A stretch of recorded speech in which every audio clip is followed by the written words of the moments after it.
Bonjour, bonsoir et bienvenue dans ce 10e numéro de Hola mon brave, l'émission qui relie et revit les aventures de la compagnie Créance dans l'univers de Game of Roll. Je suis Erkep et je suis accompagné de Maître Likao. Hola et bonne année les chocopains. d'Anna-June Barker. Salut. Et Céladon. Salut. Cette semaine, on revient sur l'épisode 9 de la saison 1 et ça commence juste après ça. Hola mon brave! Est-ce que vous faites quelque chose en particulier? Je le perceptionne. Boire un coup pour faire le point, mais boire un coup. Jotun, J-O-T-U-N. Faut s'équiper, hein. Faut devenir une armurerie, je pense. Tu connais cette drogue-là, ça s'appelle le doigt. Et vous êtes sympa ou pas? Lance Bonne un dé à compétence, 100 ça. faces.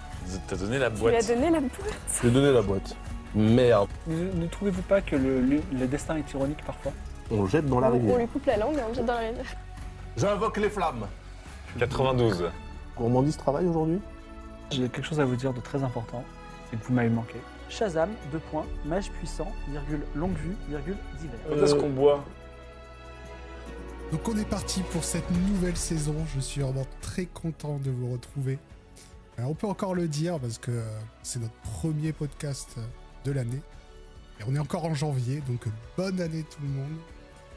Plein de bonheur, de joie, d'amour, de jeux de rôle, peut-être de jeux vidéo Aria, mais ça on n'est pas sûr. Cette fois-ci, on est tous réunis pour discuter de l'épisode 1 de la saison 2 intitulé Corbeau Noir, Seigneur des Pirates, d'une durée de 2h25.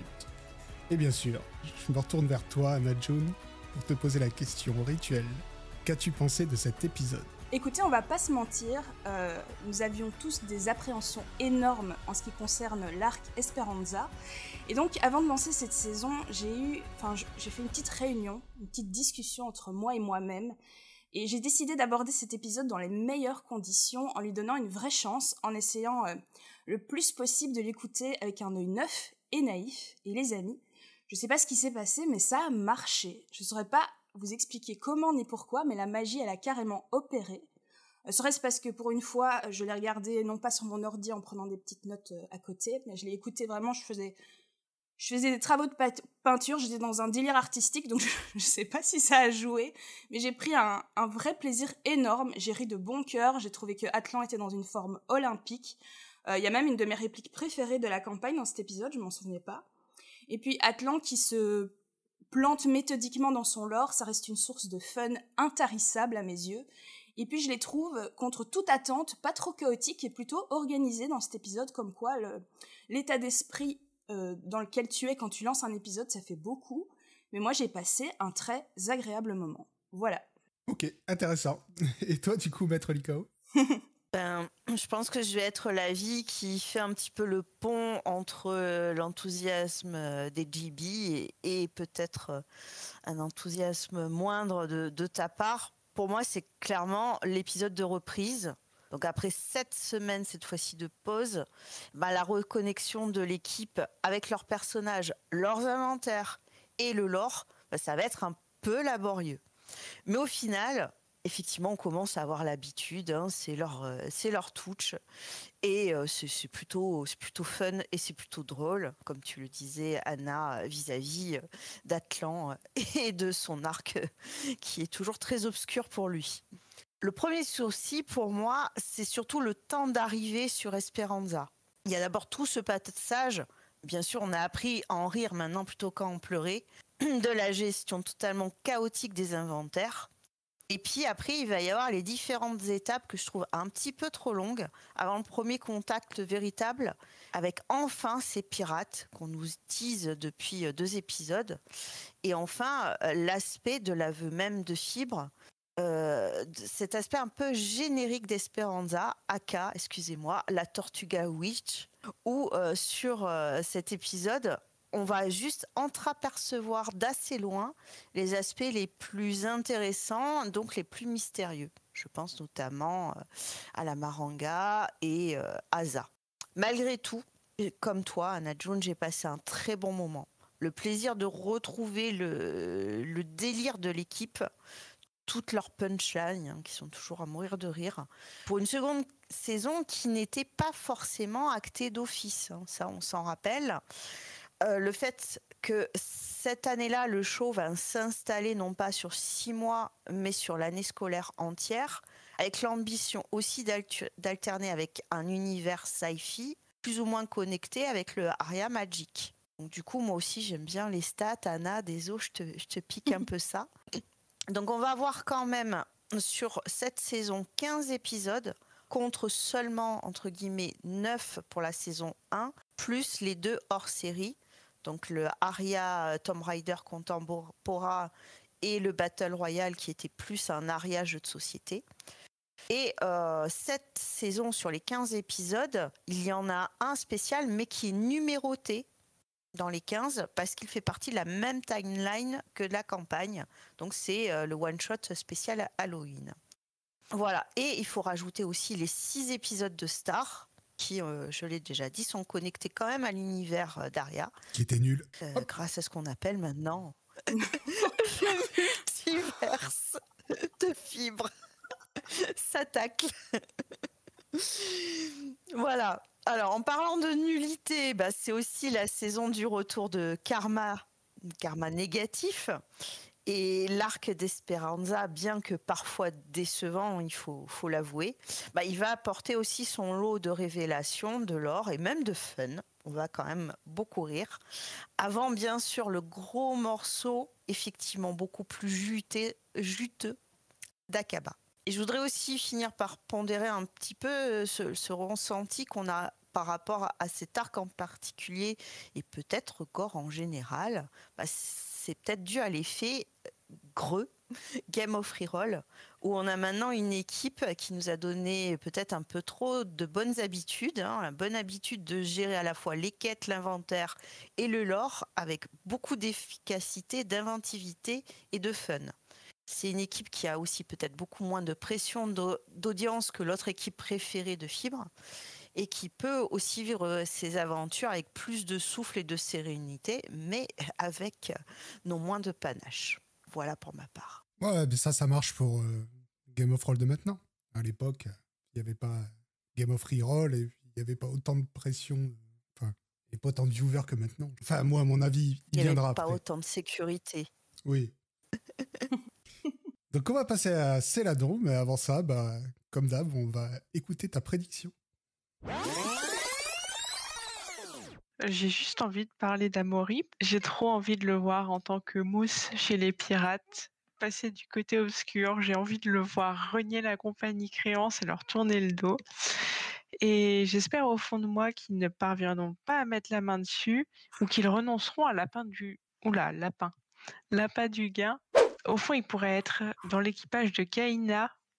Et j'ai tellement envie de voir les retrouvailles entre les deux frangines. Genre, est-ce que tout va bien se passer? Est-ce qu'elles vont s'entendre? Est-ce que ça va aller et tout? Putain, j'ai envie de les voir prendre le karma pour l'usage abusif du pavillon royal et j'espère que ce sera pas l'immense galère royale à qui il le livre, ce drapeau, qui paieront les pots cassés. Je pense que Sang-Froid Fillon, il va refuser d'obéir. En plus, je crois que j'avais fini l'épisode sur... J'étais restée bloquée sur les claques, donc je crois que j'avais envie de le voir s'énerver et semer la destruction. Et j'avais peut-être aussi un peu envie que la nouvelle saison commence sur un carnage incroyable. Oh, le chaos. Voilà. On peut dire que tu as été servi. Waouh. Ouais. Je suis contente qu'on soit arrivé... Enfin, je trouve c'est dur un peu Tortuga Wish. Ça fait du bien d'avoir un peu des petites choses qu'on connaît, des petites choses un peu classiques. Le thème bandeau sur l'œil, voilà, au calme. Et je pense que je vais me répéter, mais je pense que j'ai déjà dit tout ça, mais j'ai regardé cet épisode, il m'a mis bien confortable, genre j'étais à l'aise. Je l'ai vu en 2 parties et je pense peut-être dans un contexte un peu particulier qui doit jouer sur comment j'ai ressenti le truc, mais genre je crois que j'étais un peu amorphe. Je l'ai beaucoup aimé et il m'a fait grave du bien. Et ouais, confort. Je sais pas, en fait j'ai l'impression de le dire vraiment à chaque fois, d'apprécier plus à chaque fois de retrouver les épisodes de Game of Thrones, mais je crois que ça me donne un peu envie de faire une cérémonie où je vais sortir le popcorn, me mettre dans le noir et écouter et tout. Et j'attends un peu ces moments où on se retrouve pour en parler. J'ai l'impression qu'on dit des choses évidentes et en fait, au final, l'évidence, j'ai l'impression que ça n'existe pas, quoi. On a tous nos ressentis sur le truc et ça donne la relecture qu'on fait ensemble, ça donne un goût précieux à tout ça, quoi. Ça donne je pense que j'ai de la chance de le voir dans cette ambiance-là, de voir Game of Thrones accompagné et voilà. Du coup, je suis contente de vous retrouver et coucou vous, cœur. C'est complètement réciproque. Cœur. C'est tellement chouette que tu sois juste heureuse de les retrouver comme ça. C'est tellement la sensation qu'on avait eue à l'époque. Ah là là. Je ne cesserai moi non plus de me répéter, mais je suis trop jalouse de toi. Ouais, bien de la chance. Oh là là. Et du coup... Crache ton sel, vas-y, Erkep, qu'as-tu pensé de cet épisode? Alors moi, c'est un peu particulier. Hein. Il faut savoir que sur le conducteur, j'ai marqué que c'était carrément nul. Mais...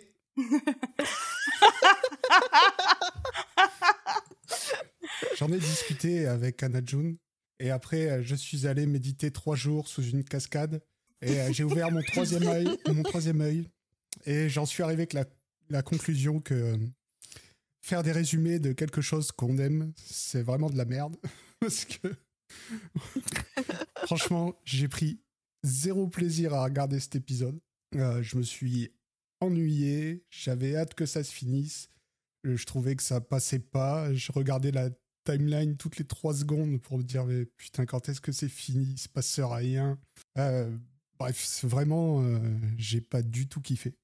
Mais ouais, comme je vous dis, écouter pour faire des résumés, c'est vraiment une autre expérience. Et quand on le fait, on voit tout ce qui va pas, toutes les lenteurs, tout. C'est quelque chose que j'avais pas quand je les écoutais normalement. Parce que quand je faisais ma vaisselle, je m'en foutais qu'ils passent 2 heures à discuter d'autre chose. Alors que là, comme je dois résumer, je me dis, mais dépêchez-vous, passez à autre chose. Là, franchement, ça sert à rien. Mais il y a un truc qui sauve toujours les épisodes de Game of Thrones, c'est les joueurs. Puis le MJ, bien sûr. Parce que là, par contre, il n'y a rien à dire. Il y a toujours la bonne ambiance. Il y a toujours les punchlines d'Atlan. Et on voit que au moins eux, ils prennent du plaisir. Et ça sauve un peu l'épisode. Mais là, j'ai pas aimé. Mais bon, c'est pas grave. Maintenant, je suis un peu curieux de passer à l'épisode d'après, que je redoute depuis longtemps. Et même, il y a un moment, je me suis dit, mais est-ce qu'il est vraiment pire que celui-là, quoi? Ah là là. Je vais pas vous mentir, hein, chers auditeuristes, mais moi, j'ai vraiment un petit faible pour le Erkep grognon. Ça reste mon personnage préféré. Mais vraiment, plus sérieusement, j'ai repensé à notre discussion et j'espère vraiment que tu vas réussir à retrouver ton amour pur pour Game of Thrones. Parce que quand t'as lancé Hola mon brave, aussi bien pour toi que pour moi, notre affection à Game of Thrones, c'est quelque chose qui comptait vraiment dans nos vies. Enfin, aussi triste que ça puisse paraître de l'extérieur. mais sincèrement, je te souhaite vraiment de retrouver cette flamme intérieure, quoi, de trouver le moyen de rattraper, de raccrocher ton wagon au train de la hype. Je me sens poète ce soir. Enfin voilà, quoi qu'il en soit, Game of Thrones aura permis une chose, c'est nous réunir tous les 4. Et pour ça, moi, je suis déjà éternellement reconnaissante. C'est vrai. 100%. Mais moi aussi, hein, mais bon, faut bien dire que même des séries télévisées préférées, il y a toujours des épisodes qu'on aime moins. Mais là, oui, c'est vrai. En ce moment, je traverse une grosse période de saturation. Et comme les épisodes actuels n'aident pas, pour mon cas personnel, c'est vrai que c'est difficile. Mais sous ces notes joyeuses, on va donc passer au résumé de l'épisode, qui, vous le verrez, est bien plus court que d'habitude. Bizarrement. Allez, on passe au résumé. Évidemment, un petit récap par parcimonie. Envoyez-nous plein de cœurs, s'il vous plaît, on adore ça, on aime l'amour. Allez, hop. Alors, nouvelle saison oblige, après une pause de quelques semaines, l'épisode s'ouvre sur les présentations des personnages, ainsi que le gros de l'histoire. Vous avez mis au point un plan. Je suis sympathique, je vous rappelle un petit peu votre plan Oui, on s'est génial. caché. Non, avant ça, vous avez fait un plan génial, c'est-à-dire que vous aviez des bouteilles d'alcool de moite de Void Ah oui. que Ediclas a habilement dilué avec une pollution d'hallucination. Oui. Ça n'a pas été très utile, puisque le bateau s'est fait aborder par des pirates. Vous vous êtes cachés.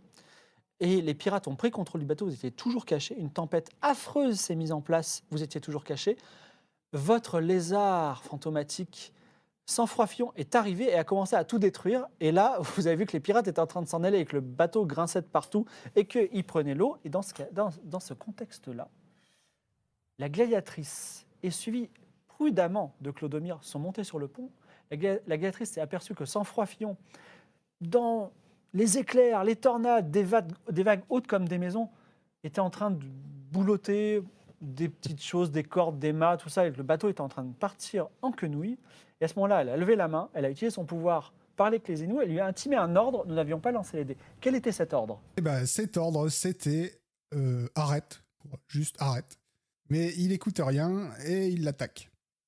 Ça tergiverse un moment, mais même si la magie fonctionne moins bien près d'Esperanza, Clodomir décide de tirer une carte et il tire un joker. Avec, il tue Sang-Froid. Et l'effet spécial tiré par Fibre envoie son corps loin dans les airs, emporté par une tornade. Je ne me souvenais pas du tout que Fibre disait clairement que le lézard meurt. Ça m'a un petit peu brisé le cœur. Ouais, moi non plus. Ouais, c'est dit très rapidement. Hein. Je pense qu'on a été nombreux et nombreuses à s'imaginer qu'il était juste parti dans les airs. Je pense qu'on était beaucoup dans le déni. Oui. En tout cas, j'aime beaucoup le début de la fin de l'usage des cartes. On va voir que ça va jouer beaucoup sur l'arc Clodomir. Et oui, on rentre dans une zone géographique où l'effet des deux cristaux, bien qu'encore lointain, hein, j'essaye de pas trop spoiler non plus, bah ces deux cristaux, et ils ont des effets qui convergent sur Esperanza. Et sans annihiler les pouvoirs du mage Clodomir, pouvoirs qui étaient quand même déjà très hasardeux, hein, on va bien le dire, bah là, ils deviennent carrément chaotiques. J'aime bien le parallèle entre l'avancée de l'influence de l'ennemi et de son fameux chaos et la fluctuation de la magie des cartes. Je trouve que ça va vraiment bien ensemble. Et puis, c'est bien aussi ce petit rappel de gameplay pour les utilisateurs de magie, qu'il faudrait peut-être aussi s'intéresser à d'autres types d'enchantements et de petites magies qui sont, spoiler, présents sur l'île. Voilà. Sinon, je ne vais pas épiloguer sur l'usage du Joker. Franchement, c'est joie du joueur. Juste pour info, notre lézard fluorescent était en fait fluorescente et incubait un œuf dont nous retrouverons la destinée dans la saison 4 du continent du Phénix. Et alors, là, je pensais pas que ce lézard, il avait vraiment une importance, qu'il était présent dans la saga comme ça, quoi, qu'il était écrit. Et je pensais un peu qu'il était arrivé sur un creux, comme ça, quoi. Et je me demandais, ouais, j'ai eu un flash. Est-ce que c'est lui qui est sorti du sable alors qu'on était sur la plage à Esperanza? En fait, je suis même pas sûre que c'était à Esperanza. Et ma mémoire, là, je sais pas pourquoi j'ai eu des visions. Je me suis demandé un peu. Alors, c'était bien Esperanza, mais ce n'était pas Sang-Froid. C'était le Bramarius, un varan géant à plumes. Et d'ailleurs, on peut se poser la question, était-il présent avant le JDR papier? Ça, seule Fibre le sait. Mais franchement, on peut émettre des doutes car il emprunte son nom à une autre des créations chaotiques des aventuriers. Mais ça, c'est du spoiler, on le verra dans la saison 3. Une fois le problème du lézard, comment on dit, j'ai perdu mes mots, une fois que le lézard n'est plus un problème, il décide, on ne sait pas pourquoi, de faire tirer les dégâts du bateau par Atlan, qui devait faire moins de 70 pour éviter le naufrage. Inratable. Et il fait un 80. Grave erreur. Choisir Atlan. RIP, quand même, pour le Malawi ardent, anciennement la beauté circassienne, et héritage d'Atlan, faut pas l'oublier. Fier navire de la compagnie. Mais clairement, on part sur un beau Osef de leur part. Hein. Ils partent sur leur radeau en mode so long. Pourtant, ça reste deux noms mythiques de cette aventure, je trouve. Malawi ardent et beauté circassienne. et il finit par sombrer tristement au large d'Esperanza, ni vu ni connu. C'est un peu tristoun. C'est vrai. J'étais un peu genre, j'étais un peu kéblo en mode, Eh, les gars, le bateau. On sent la pirate. Genre, en fait, en le faisant, je me suis vue genre comme, je sais plus, c'est Astérix et Obélix là quand ils sont en Égypte avec les pirates et genre quand ils voient les Gaulois arriver, j'étais genre le bateau quoi. Les gogos, les Au gogos, secours. les Gaulois. Non. Les go. Les go. Les gogos. Les Gaulois Mais c'est pas vrai! Un peu quoi. Au secours. Dans la panique, Nicolas construit un radeau et s'ensuit un long moment de négociation pour garder le plus d'objets possible. Un déchirement pour Ketra. Oh là là. I feel you, Lydia. Sur Gen Lab, j'ai du mal à lâcher l'affaire. Tout ce stuff et si peu de capacité pour le porter, c'est une torture. Hein. Je crois que je sais pas si ça existe, c'est un vrai nom, mais c'est un peu le syndrome du ça pourrait Ouais. servir. Le syndrome de la potion que t'as chopée, premier niveau du RPG que t'as encore au boss final, parce qu'on sait jamais. Et on apprend aussi que la gestion de leur inventaire est catastrophique, avec des objets qu'ils n'ont plus depuis longtemps, d'autres dont ils se souviennent même pas. Et Ketra, par contre, elle arrive à caser des trucs à elle chez les autres. Ouais, c'est édifiant au premier visionnage, hein. Mais voilà, on a compris que ça faisait partie de leur façon de faire, de leur gore touch. Et franchement, maintenant que j'ai intégré ça, à chaque fois, ça me fait hurler de rire. En général, les gestions d'inventaire, c'est toujours un peu chiant, mais là, vous commencez à connaître comment fonctionne mon cerveau et combien j'aime quand les faits corroborent les mythes qui entourent les personnages. Et ici, on a le fameux trope là, de Keitra, la looteuse de l'extrême. Et il pourrait pas être plus clairement démontré parce que pendant que les autres se débattent avec des inventaires éclatés, pendant que Nicolas se voit contraint de conserver un pamplemousse, et ben à côté de ça, on a la gladiatrice, elle, qui doit hésiter entre différentes armes légendaires et autres artefacts surpuissants. Ah là là, c'est vrai que c'est un peu laborieux ce genre de séquence, mais l'inventaire d'Atlan à base de plumes géantes et de prunes surprises, c'est vraiment à mourir de rire. Franchement, j'ai vu ça, j'ai même pas relevé quoi. J'étais fascinée, j'étais prise dans le truc, ça me portait complètement. Maintenant que tu le dis, genre déjà je comprends même pas comment j'ai pu suivre ça sans relever. Et maintenant je trouve ça juste super drôle. Ouais, bah c'est une mécanique utilisée couramment par les MJ quand les inventaires deviennent un petit peu trop OP, un petit peu trop vite. Et aussi quand les joueuses se fichent totalement de gérer leur inventaire. C'est bien commode. Donc là, il faut savoir qu'on en est à 25 minutes d'épisode et que j'avais fait qu'un paragraphe de résumé. Mais heureusement, vous relevez le niveau en parlant beaucoup, donc ça sera pas trop court. Mais quand la tempête se calme, il repère une île au loin. Keitra. Je sais pas qui c'est ça. Keitra perd une hache en essayant de ramer et un courant les éloigne de plus en plus. Franchement, on salue la retenue de Lydia sur cette séquence qui perd quand même une des haches natales de son personnage, qui l'a accompagnée dans l'arène pendant des années, et elle ravale vraiment son seum avec panache. Moi, je dis bravo Lydia. Oui, c'est vrai, je te rejoins, performance super impressionnante. Encore une fois, j'étais kéblo dans mon visionnage, je tendais la main vers les fonds marins en mode et puis hop, là ça passe à la trappe et moi j'étais avec mon petit sentiment de vide là qui restait dans mon ventre. Ah là là, je crois que j'ai vécu cet épisode. Trop cool. La gladiatrice finit par tracter le radeau à la nage et leur plan semble bien se passer jusqu'à ce qu'un requin les dépasse et se dirige vers elle. Ouais, ce passage, il est aussi un chouïa laborieux, mais en même temps, il illustre bien les moments en partie où les joueuses sont un petit peu perdues dans une situation floue, compliquée, et qui vont envisager toutes les solutions, même les plus farfelues, avant de toutes les abandonner les unes après les autres, et qui forcent aussi les jets de perception inutiles, comme Daz va le faire avant d'être encore à l'époque, recadré par Fibre, et puis que les joueurs finalement décident de passer en force, avec justement la force de Keitra. Et là, c'est cool parce que Fibre fait remarquer à toute l'équipe qu'encore une fois, la gladiatrice Carrie. Et j'aime bien ce moment où toute la table reconnaît et se ressoude autour de cet exploit physique. C'est vrai, c'est assez mignon parce que donc Fibre il dit ils ont bien de la chance d'avoir quelqu'un comme toi. Et là ils répètent tous à l'unisson on a bien de la chance d'avoir quelqu'un comme toi. C'est assez chou. Puis globalement, je trouve vraiment que le passage avec le requin est très drôle. On a Atlan qui décrète que les requins ont peur des prunes. Puis t'as Nicolas qui propose de tailler la prune en forme d'humain vu qu'il s'agit d'un requin mangeur d'hommes. Et puis du coup, comme il s'agit d'un mangeur d'hommes, Keitra est sauve. Enfin, y a eu vraiment un ping-pong de répartie, une succession de punchlines qui font du bien à ce moment de l'épisode. Du coup, c'est pour toutes ces raisons que j'ai trouvé l'épisode super confortable. En fait, il est hyper divertissant. Franchement, je me dis, bon, après coup, je comprends si on l'a vu plusieurs fois que ça peut être laborieux. Mais en vrai, j'ai adoré ce passage. J'étais super bien. Je suis en mode trop bien, quoi. C'est gentil d'essayer de me rassurer, mais vous avez le droit de kiffer.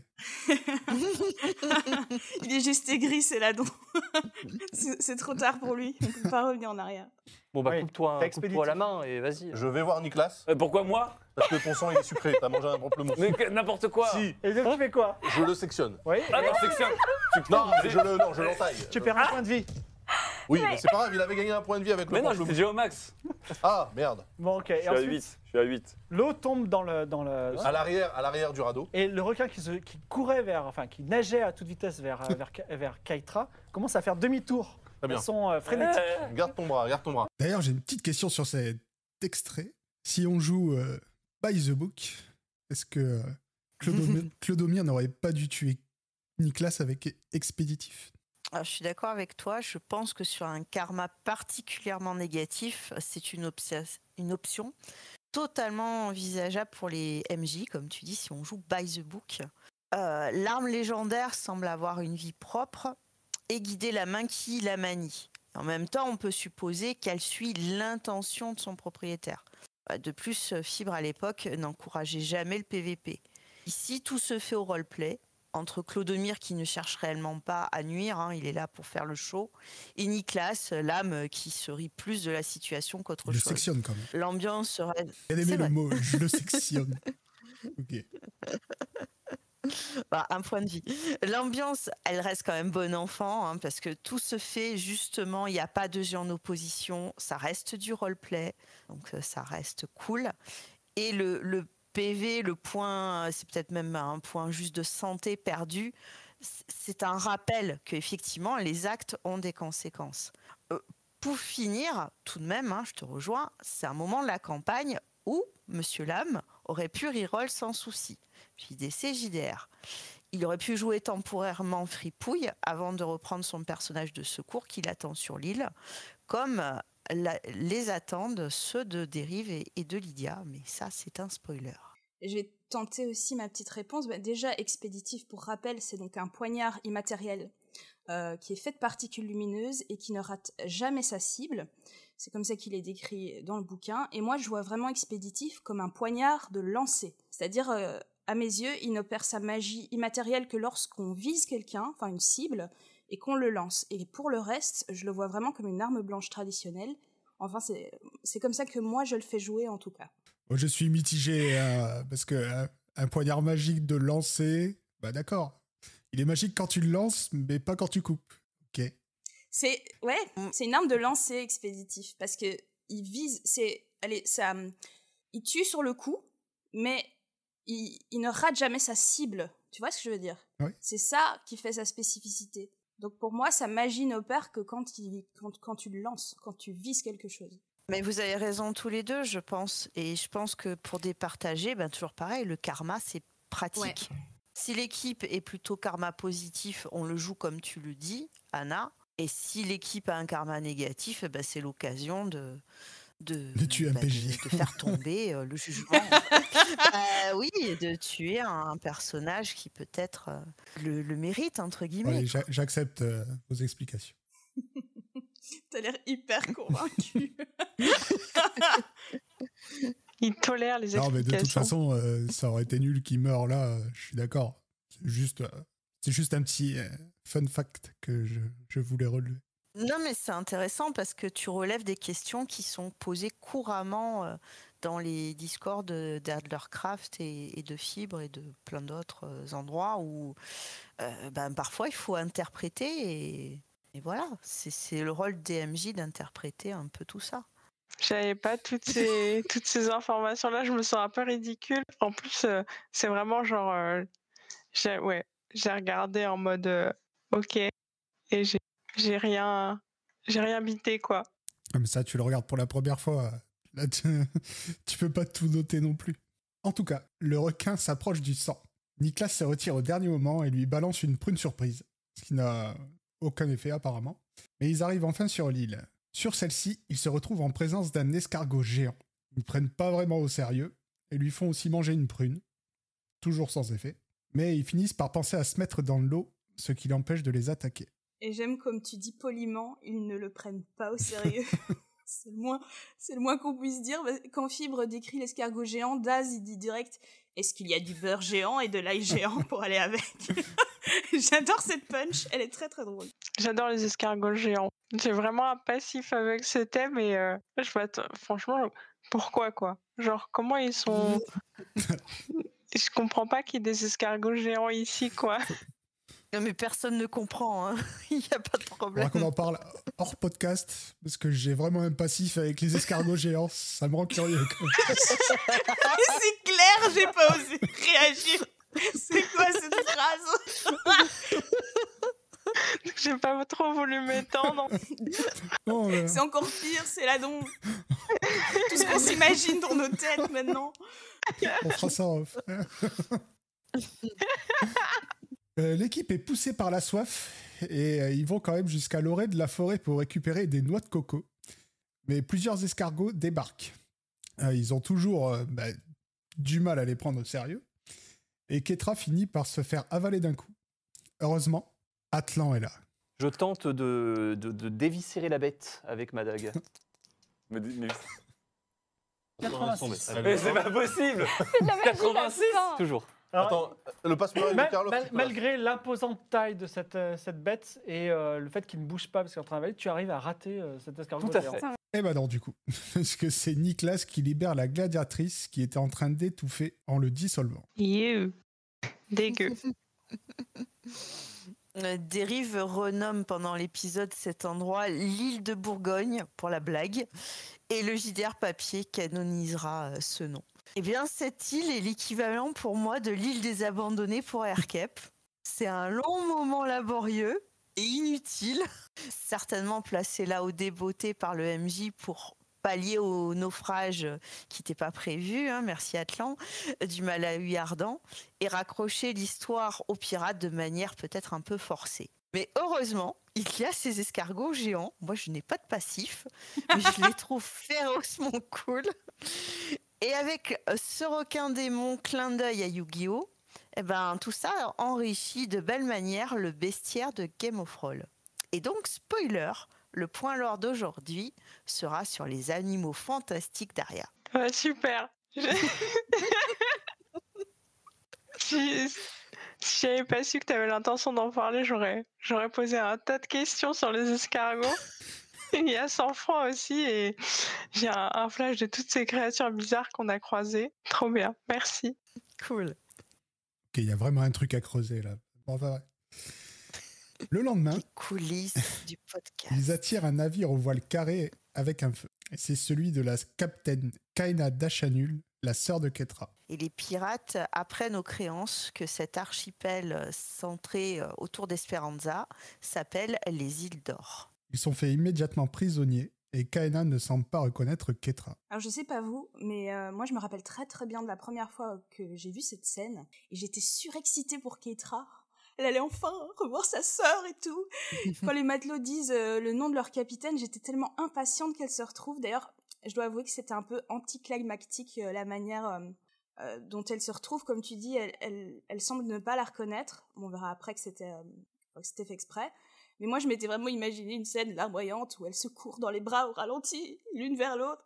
Et donc, c'était un peu moins que ce que je m'attendais, mais heureusement, elle se rattrape un peu par la suite. Ouais, c'est un petit moment de flottement, mais heureusement, il y a cet autre petit moment d'Atlan qui va tenter d'apaiser les cœurs, le cœur de Grand Poil, le garde Shurm qui vient juste de rembarrer Keitra, qui veut absolument parler à sa sœur, forcément. Et Atlan, lui, va essayer de lui tirer les vers du nez et avoir des informations intéressantes sur l'organisation d'Esperanza. Et comme d'habitude, avec le noble filou, tout ça est savoureux à écouter. Dérive va déballer tout son arsenal de chat et de baratin, mais malheureusement, un jet de dés aidant, un petit peu en vain. Mais carrément, c'est vraiment du grand Atlan, parce que le mec, il est pieds et poings liés. Il lâche vraiment « Oh, Esperanza, dites-nous en plus sur notre destination !» J'imagine trop la scène, c'est hyper drôle. Et, bonjour à Grand Poil, excellent podcasteur, Dr. Watt, le roi Steven, etc., etc. Mais en tout cas, comme tu l'as un peu teasé, Najun, c'était une ruse pour ne pas se griller devant son équipage. Et Kaena vient leur rendre visite dans la nuit et leur explique son plan. Il y a 2 façons d'aller à Esperanza. Je peux vous laisser une dague, vous vous échappez, vous prenez vos objets, vous faites pas de mal à Grand Poil, vous sautez par un sabord, il y a un petit trou dans le vaisseau, tout ça. Avec un tonneau, par exemple, vous pouvez nager jusqu'à Esperanza. Le problème, c'est que vous n'êtes pas des pirates. Vous pouvez prétendre que vous êtes quelqu'un de mon équipage, mais si vous rencontrez quelqu'un de mon équipage et que vous dites que vous êtes de mon équipage, ils vont savoir que vous êtes des traîtres. Pas top. On peut se créer aussi un clan de pirates. Alors, c'est une bonne idée. C'est quoi votre nom? Atlan. Atlan, vous avez l'air vif d'esprit. Je suis très vif d'esprit. Alors, Atlan, Mon G2D est aussi vif que... je vais vous présenter devant le roi des pirates, le Corbeau Noir, qui va probablement vouloir vous tuer. C'est à ce moment-là que l'un d'entre vous va dire « Nous voulons intégrer l'équipage des pirates ». D'accord? Il va probablement dire non. C'est à quoi l'un d'entre vous va dire « Je défie l'un des capitaines en combat singulier ». Bordel. Oh là là. C'est moi qui vais accepter le combat. Et je vais perdre, d'accord? Par contre... C'est pas un combat à mort? Non, ce sera un combat, je vais abandonner. Voilà. Vous prouverez votre valeur, d'accord? Par contre, Keitra, il ne faut pas que ce soit toi, parce que toi, tu es trop balèze. Et si le Corbeau Noir ne va pas accepter, c'est un filou, il ne va pas accepter que tu te battes contre moi. Donc, l'un de tes 3 amis qui ont l'air un petit peu chétifs accepte de se battre contre moi. Si c'est tenir une épée et qui ne me fait pas trop mal, hein, ça peut être quelqu'un d'autre. Atlan, c'est pour toi, ça. Un peu de chance. Ça, c'est le plan B. Ouais, tu le disais, Najun, les retrouvailles entre les 2 sœurs d'armes, c'est réellement un chouette moment que j'apprécie à chaque fois de réécouter. Je trouve que ça fonctionne très bien sur toutes les tables que j'ai écoutées jouer la campagne. Alors ok, on tire un petit peu facilement sur la corde sensible, mais c'est une histoire simple et qui fonctionne toujours. Surtout ici, quand on sait ce qui va se dérouler, malheureusement, dans l'épisode prochain. Moi aussi, j'ai trouvé ce moment attendrissant. Puis ensuite, je me suis posé des questions sur les 2 sœurs et leur relation. Je me suis demandé s'il y avait vraiment la même simplicité, la même tendresse que lorsque Shadow jouait Kairis. Mais je pense aussi que Shadow, elle a une façon de jouer la grande sœur qui est, je pense assez démonstrative. Ouais, elles ont une relation beaucoup plus froide, limite distante. Et c'est vrai que leurs retrouvailles sont pas aussi grandiloquentes que je l'espérais. Mais ça reste un des moments de l'aventure que je trouve le plus marquant. J'adore de manière générale, moi, quand les quêtes perso se débloquent. Et j'aime aussi beaucoup le roleplay de Fibre pour jouer Kaena. Et il impose à travers elle le respect. Et j'aime beaucoup comment les joueurs respectent instant Kaena. Ils remettent en question aucun de ses dires et ils écoutent bien paisiblement ce qu'elle a à leur dire. C'est un bon moment de roleplay, je trouve. Ouais, tu as raison. Effectivement, c'est d'ailleurs l'un des rares PNJ avec qui la table va directement jouer franc jeu. Et c'est pas peu dire. Ils acceptent de jouer le jeu et arrivent à Esperanza. Vous êtes sur une grande place de terre battue, entourée d'une grande assemblée de matelots et de pirates. Le Corbeau Noir, un homme immense et musclé, avec un énorme tatouage de corbeau sur le ventre, se tient sur une chaise de bois. Il a aussi, je précise, ça prendra peut-être de l'importance pour plus tard, autour du cou, une sorte de médaillon cylindrique. À ses côtés, vous êtes surpris de trouver le jeune Amaury, qui semble protégé, et sur son épaule, une poule noire qui semble un petit peu perdue. Attends, c'est bon, on a 2 quêtes l'une Ah sur l'autre. Oui, oui. Oh là. Littéralement l'une sur l'autre. Les deux Allez. choses qu'on veut le plus dans cet Sont univers, là. elles sont là. Bravo pour ta prédiction, Céladon. J'adore comme Amaury les ghosts et en même temps, c'est totalement mérité comme tu l'avais dit. Ouais, je suis un peu choquée d'être tombée juste. Je me suis dit que je partais dans une espèce de délire complet, genre un film dans ma tête et tout. Et oui, je me demande s'il est vraiment heureux, le bonhomme. J'ai vraiment très envie de lire une fanfic de son point de vue, si jamais. Il est temps que tu commences à l'écrire, alors. Moi, j'ai trop envie de la lire. Je souhaiterais quand même revenir sur une de mes phrases préférées de cet épisode, parce que Keitra, qui est complètement subjuguée par ce qu'elle est occupée de voir sous ses yeux, elle dit « Les deux choses qu'on veut le plus dans cet univers sont là !» Et j'aime tellement ce moment, parce qu'ils sont sur une île pirate, avec potentiellement des montagnes de trésors. Elle vient de retrouver sa sœur. Se dessinent à l'horizon des enjeux énormes à base de sceptres mythiques et de dieux oubliés, mais elle, ce qui compte le plus pour elle dans l'univers, ce sont ces mots, c'est un mioche et une poule. Ah, je trouve ça tellement drôle. Tout a l'air de se passer comme prévu jusqu'au moment où le Corbeau Noir envoie Petit Ping le cachalot, une montagne de muscles à la place de Kaina. L'équipe envoie aussi Keitra à la place d'Atlan, et le combat commence. Ça commence mal, parce que Keitra échoue à envoyer sa Glu von Trunkel sur le pirate. À noter que ce malheureux pirate, se faisant ventrunkelgluer, s'appelle Falkenheim et qu'on peut le retrouver comme adversaire dans le one-shot Une nuit en Osmanie, dans le JDR papier, Actual Play, qu'on peut retrouver en podcast, qui avait été joué par l'équipe des Mademoiselles et par l'âme. Keitra finit quand même par désarmer Petit Ping, et lui fait tellement peur qu'il abandonne. Et j'ai trop aimé cette scène. Je l'ai vue dans ma tête, ça marchait du tonnerre. Je vois une Keitra super bodybuildée faire des petites feintes à Petit Ping qui flippe des esquives, genre c'est priceless. Écoute, moi je partage complètement ton enthousiasme. Je suis carrément subjuguée par l'entièreté de cette séquence. Déjà, ils font pas les cons. C'est la première fois que ça arrive, j'ai l'impression, dans cette aventure. Ils suivent le plan à la lettre, et quand ils sont pris au dépourvu par Fibre Tigre, ils rebondissent hyper bien. L'échec de Keitra sur le lancer de Glu donne un résultat au final très drôle, et il n'y a pas trop de conséquences. Et ensuite, le combat, il est hyper stylé. On a une Lydia qui, en bonne joueuse de jeux vidéo, nous offre des très belles cinématiques, et elle décrit ça super bien.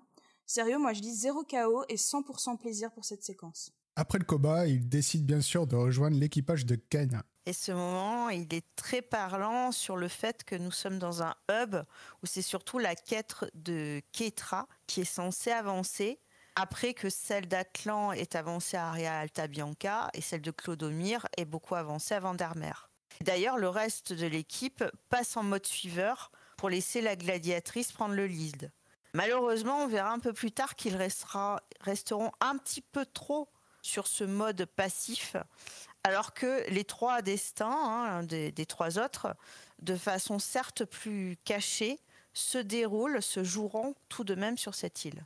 Kaina les emmène à son bateau, et les sœurs peuvent enfin prendre le temps de se raconter leurs histoires. Ils apprennent que le Corbeau Noir a de grands projets de conquête, et que Kaina est liée à lui par un serment sur le fleuve des morts. Et preuve que l'équipe, comme on le disait, apprécie réellement le personnage, Niklas va jusqu'à lui proposer de les rejoindre dans leurs aventures. Et c'est cocasse, entre guillemets, quand on réfléchit à ce qui va arriver à Raoul dans la saison 6. Ils apprennent aussi des détails sur le sceptre.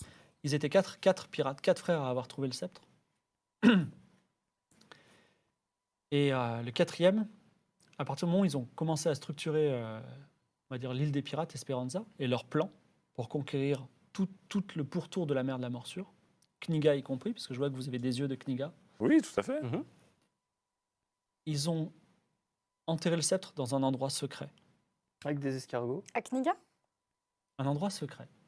C'était le quatrième frère qui a fait ça, le quatrième frère dont on n'a pas le nom. Et quel est le nom des 3 autres frères? Donc il y a le Corbeau Noir. Il a fait une carte qui a été coupée en 3 et donnée aux 3 autres frères. Et le quatrième frère a été tué par les 3 autres frères.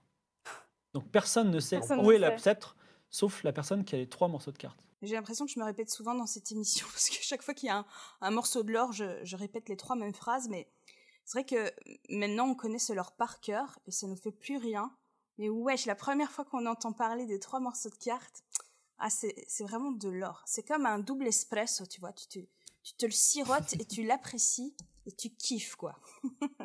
Pour moi, ça sera un délicieux thé à la framboise. Mais je m'assois à côté de toi et j'apprécie. Alors Clodomir, lui, il est persuadé de posséder un morceau de la carte. Spoiler, c'est faux. Et c'est encore un bon exemple d'un inventaire chaotique. Je me suis demandé et j'étais sûre que c'était un faux espoir. Et d'un autre côté, j'espérais que ce soit un peu vrai parce que ça aurait été hilarant, mais voilà. Et vous, à la maison, vous qui avez bien sûr bien suivi, parce que vous avez binge-watché, c'est plus facile. C'est bien sûr de la carte de la région d'Arance du premier épisode de la saison 1. Voilà, un truc très utile qu'il a sauvé du naufrage. Ils apprennent aussi que les 3 pirates ont juré sur le fleuve des morts de ne jamais se séparer physiquement, on insiste sur le physiquement, de leur morceau de carte. Voilà, et là je te rejoins, Anna, j'adore toute cette partie d'Aria, parce que je la trouve vraiment, je sais pas comment dire, elle réveille un peu mon âme d'enfant, quoi. Les pirates, les cartes au trésor, les objets magiques cachés, ça me parle trop. Ah, la piraterie, c'est là dont toi seul me comprends. C'est le début d'une grande quête, une quête pivot de la quête principale. Et étonnamment, les créances vont faire de leur mieux pour la réaliser. À défaut, j'en conviens, d'en comprendre réellement les tenants et les aboutissants. Et GG en tout cas pour les level up. Je te laisse ces stats, Nadjone, level up de Keitra et de Niklas. Et dans cette conversation, effectivement, il faut saluer l'efficacité de l'équipe qui pose les bonnes questions, le nom des 3 frères, l'emplacement de la première carte et d'autres informations importantes dans l'île pour avancer dans leurs différentes missions. Alors, j'ai pas parlé de ces stats dans mes stats, donc si jamais tu as envie, c'est le moment, c'est l'instant. Donc, Keitra va choisir le pouvoir encourager. Elle aurait pu prendre comme, justement, on parlait de Shadow Kairis dans ta campagne, Erkep. Shadow avait choisi stimuler, c'est-à-dire faire revenir quelqu'un à la vie sur un jet de dés. Là, Keitra, vu les jets d'Atlan, elle choisit encourager pour permettre de relancer un jet de dés à l'ensemble de ses 3 coéquipiers. Jamais l'oublier. Et Niklas, lui... Et Niklas, lui, va choisir 10% et pour être roleplay, il va le prendre en artisanat. Alors, la nouvelle priorité du moment, c'est de sauver la dernière poule noire de l'île qui est prévue au repas du soir du chef des pirates. En chemin, Atlan trébuche sur une bouteille enterrée qui contient un message qu'il n'arrive pas à lire. Il repère aussi la lueur d'une épée qui brille dans l'eau des marais, mais que les yeux d'une énorme créature les dissuadent d'essayer de récupérer. C'est lui le lézard millénaire que j'ai pris pour son fanfillon ? En fait, les yeux de la créature sont censés être ceux du monstre Endoro, qui est censé protéger l'île des attaques extérieures. Au final, on n'en saura jamais beaucoup plus, les créances étant très superstitieux, on l'a vu avec leur peur des serments. Ils vont prendre très au sérieux la menace d'Endoro, qui est censée donc détruire tous les attaquants et même l'île si l'île est attaquée. Dans le JDR papier, on apprend qu'il s'agit en fait juste d'anguilles électriques dangereuses, mais à une échelle bien moindre. Et la menace serait donc une légende insulaire. Je trouve ça un petit peu décevant si c'est réellement le cas. Après, ça serait pas le premier bluff de Fibre. L'objet à récupérer, apparemment, c'était une épée un peu nulle, mais qui appartiendrait à la famille Tréherne, encore d'après le livre. Peut-être un moyen de raccrocher la quête du retour d'Amaury. Et le message, lui, il amène au bon Ib Batuta, fameux explorateur qu'on va jamais rencontrer, mais dont on va entendre parler tout le long de l'aventure, et qui est censé être naufragé sur un îlot très proche. C'est ça le message. Et c'est la suite ratée d'une quête déjà ratée, la quête des squelettes de Naporia. Les pirates morts tourmentés d'avoir laissé moisir jusqu'à la folie le pauvre homme, qui quand même, on peut le noter, il aurait pu être bien utile lui aussi pour donner des infos sur le fameux immortel. Un tout autre sujet, mais je suis complètement impressionnée de nouveau par leur plan pour récupérer la poule, que je trouve bien malin. ils se sont vraiment bien cassé la tête pendant cet épisode. Alors autant vous dire qu'ils oublient tout le lore, mais jamais ils n'oublieront la louche d'or. Ça, c'est la première chose à laquelle ils pensent à chaque fois qu'ils doivent élaborer un plan. Et puis ils vont l'exécuter de manière très intelligente, immédiatement, sans tergiverser ni trop, et je mets des guillemets sur le trop, se perdre dans les différents baits de Fibre Tigre. Que dire, moi je les trouve forts dans cet épisode. Nicolas qui pense même à récupérer la bouteille vide. Ils ne prennent pas de risques inutiles, et quand ils utilisent Clodomir comme détecteur de métal magique, ça me fait beaucoup rire aussi. Ils finissent par arriver au quartier général des pirates. Vous savez qu'au nord du village, il y a la place d'où vous venez, et puis encore plus loin, vous voyez une mystérieuse construction. Donc, au nord du village, il y a une place, et au nord. Au cœur du village se trouve là où Nicolas est mystérieusement attiré, une taverne. Et pas n'importe laquelle, c'est le quartier général, le seul bâtiment authentique et solide de l'île. Un riad ouvert sur le sud au mur blanc. Donc on voit un petit peu l'influence d'Aqaba qui n'est pas loin, au mur blanc, rehaussé de tours de bois avec des minarets bleus. Grand bâtiment en forme de U, aux fenêtres sans vitres. Il est le théâtre d'une fête continuelle. Vous entendez des éclats de voix percés à travers les fenêtres sans vitres. Alors, il y a là quoi? Un open bar, alcool de mouette, l'arbre de la navigatrice, alcool de figue d'Osmanli. Un atelier de tatouage et piercing, n'oubliez pas que vous avez rendez-vous. Un concours de bras de fer. Oh là là, je veux tout faire. Et plein d'autres surprises, bien entendu. Il y a également, puisque vous le cherchez, le Corbeau Noir, qui est entouré d'une personne qui vous semble tout à fait naturelle, mais pour toi, Atlan, elle brille. Petite réminiscence de l'épisode 8 d'Olamon Brave, où ce cher DJ Cactus avait relevé que si Atlan avait vu le Tulpa Yakomo, cette scène aurait été tout autre.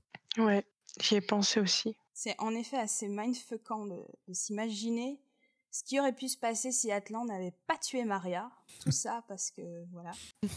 Mais bon, tu l'avais dit dans l'épisode 8, Maître Likao, si ça se trouve, ça n'aurait absolument rien changé, car il s'agit d'Atlan après tout. Mais je voudrais revenir quand même sur la réaction de Keitra. Quand Fibre dit que le personnage brille, elle est subjuguée, et c'est une sincère réaction de « What the fuck ?» J'aime beaucoup la sincérité de sa réaction, c'est très agréable. Ils arrivent à embrouiller le Corbeau Noir pour lui prendre la poule, en promettant que Keitra, en tant que meilleure cuisinière d'Alta Bianca, lui préparera de la meilleure façon possible, avec une de ses désormais célèbres descriptions de recettes. Je me lasse vraiment pas de ce plan, hein. Je le trouve trop cool, et elle prend ça hyper à cœur, et puis après, plus tard, là, avec sa chasse aux oiseaux, c'est vraiment top. Et je sirote monter sous un plaid en appréciant.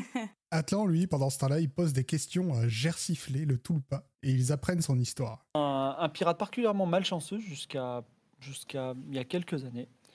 Et un jour, il a mystérieusement récupéré d'un massacre qui s'est passé entre une galère d'Aria et d'un vaisseau du Corbeau Noir. C'était le seul survivant.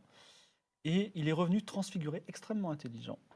Et depuis, il a grimpé les échelons, mais au lieu de devenir capitaine de son propre bateau, parce qu'il ne se sentait pas trop, il a maintenant une petite méfiance au niveau de la mer, il gère les affaires de l'île d'Esperanza. Le noble, lui, il trouve rien de mieux à faire que lui montrer sa dague. Mais bon, il n'a pas l'air de réagir. Ouais, ça m'a sonné. Et rebig up donc à Flavien, The DJ Von Cactus, hein, notre cher ami, qui avait littéralement dit « Pensez à moi quand il lui montrera sa dague », voilà. C'est chose faite, Flavien, et cette scène, elle est vraie. On pense à toi. Et cette scène, elle est vraiment insensée, quoi. C'est surréaliste, j'adore tout ce qu'il se passe. Il ne pouvait littéralement pas faire pire. Donc son ordre a tout fait, ce pendant des générations, pour échapper à l'œil de l'ennemi. Et là, bim, le mec, en une seconde, il révèle tout. Et puis, il y a cette fameuse battle de regards mystérieux, là. Il m'a regardé mystérieusement. Et puis, moi, je l'ai regardé encore plus mystérieusement. Il t'a envoyé... Enfin, bref. Ça me fume. J'aime trop. Il faut un petit passage, c'est le tatoueur, pour se faire graver le symbole des matelots de Kaena. Et j'ai fantasmé sur le tatouage de l'œil directement sur la paupière. Ça aurait été trop badass. J'ai vraiment 2 ans d'âge mental. mais pour moi, vraiment... L'œil tatoué sur la fesse avec le clin d'œil sur l'autre fesse. Me voilà, moi, ça me fait rire.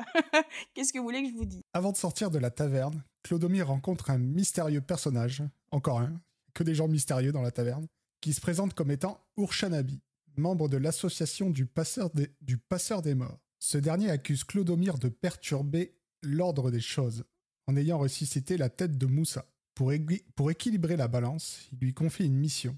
Sur l'île se trouve un pirate qui aurait déjà dû mourir de nombreuses fois. Le mage doit trouver le moyen de le tuer définitivement. Encore une fois, ils ne prennent pas vraiment au sérieux. Et c'est assez drôle quand on sait qui est vraiment le bonhomme. Et oui, Ur est à la fois le disciple et l'avatar d'Ur-Shanabi, l'équivalent de Charon, le passeur des morts, dieu ancien donc de la mort de l'Osmanie. On le retrouvera à Irem ainsi qu'à Biga. C'est effectivement un bonhomme, comme tu le dis, Arkhep, très puissant. Sans être malfaisant, il est capable de poser de gros bâtons dans les roues des joueuses si ceux-ci le méritent. J'aime bien cet équilibre divin. Je crois qu'on en a déjà... J'ai l'impression d'en avoir déjà parlé ici, mais je trouve ça assez chouette et j'aime bien comment Fibre, il le met en place dans son histoire. Moi, je trouve qu'il casse vraiment les pieds Ur-Shanabi. L'idée est hyper bonne, hein, c'est comme tu dis, cette idée d'équilibre est super, mais je pense que en tant que PJ, en fait, à chaque fois qu'il pop, il vient vraiment saouler. En plein milieu d'un milliard de quêtes, il vient là avec son truc d'équilibre. T'as pas le time de gérer ça, t'as pas envie. C'est chaque fois la même histoire. Mais en même temps, dans ce cas-ci, je pense qu'il est aussi là pour pousser les PJ à s'intéresser au fameux comment tuer un Tulpa. Et on le verra, c'est raté. Hein.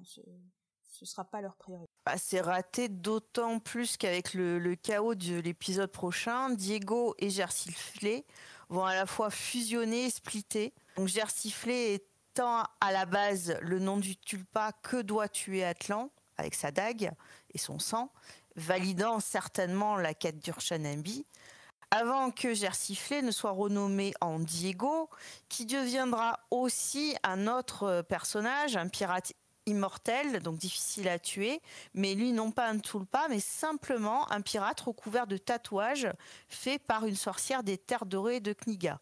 Pourquoi pas tout simplement Ska elle-même, ça on ne sait pas. Et donc ce Diego, il aurait juste fallu le pousser d'une falaise, d'une hauteur. Alors franchement, n'en voulons pas à Fibre de ce méli-mélo.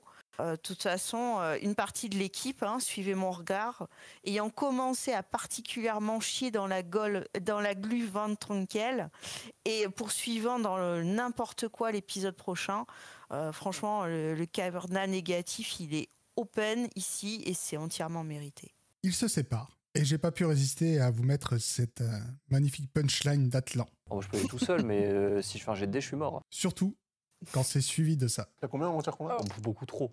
Impossible de rater. J'ai raté. 84.